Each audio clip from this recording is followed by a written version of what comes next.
Beijing. This city is the capital of the People's Republic of China. This city has been the capital of China for 800 years since the Yuan dynasty.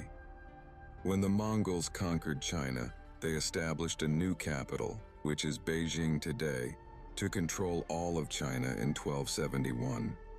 It was called Dadu at that time. However, the Mongol control didn't last long. In 1421, the Han Chinese rebelled against the Mongols and overthrew them. The Han Chinese didn't raise the city. Instead, they built their own capital on the ashes of the old Mongol rule.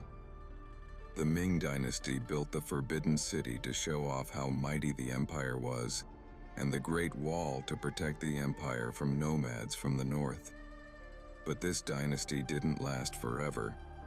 The empire built by the Han Chinese fell into the hands of the Manchu in 1644, who established the empire called Qing. Since 1644, Beijing has functioned as the center of China, even after the fall of the Qing dynasty. This city has a long history, so there are many places to visit. Beijing is one of the most popular and famous tourist cities in China. Some say that if you want to see the future of China, you must visit Shanghai. But Beijing is the right spot if you want to see the traditions and past of China. There are several reasons for this. First, if you visit Beijing, you must see the Great Wall of China. This wall was first built when China was first unified under the rule of Qin Shi Huang. But the remains of the wall we see today were built during the Ming dynasty. This wall covers a vast area of northern China. It is unbelievable that the Chinese people built the wall manually before mechanical machines were invented. This is a truly amazing military achievement.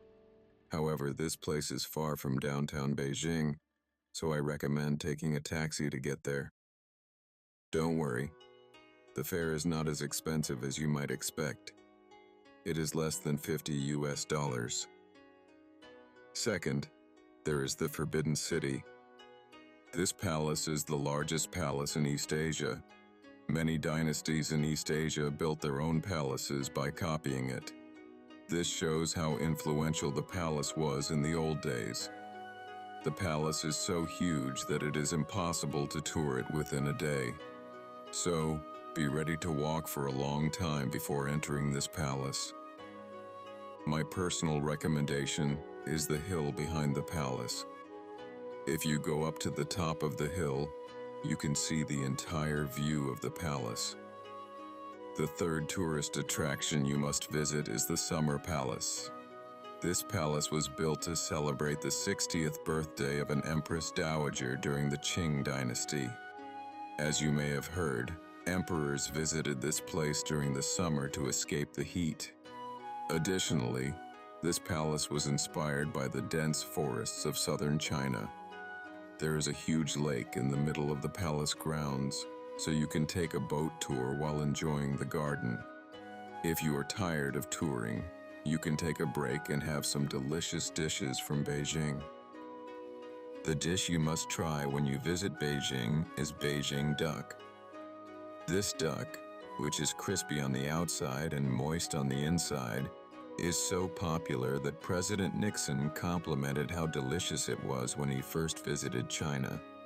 It is roasted in a hot oven for a long time so that the excess fat is rendered out. However, Beijing duck can be a little expensive.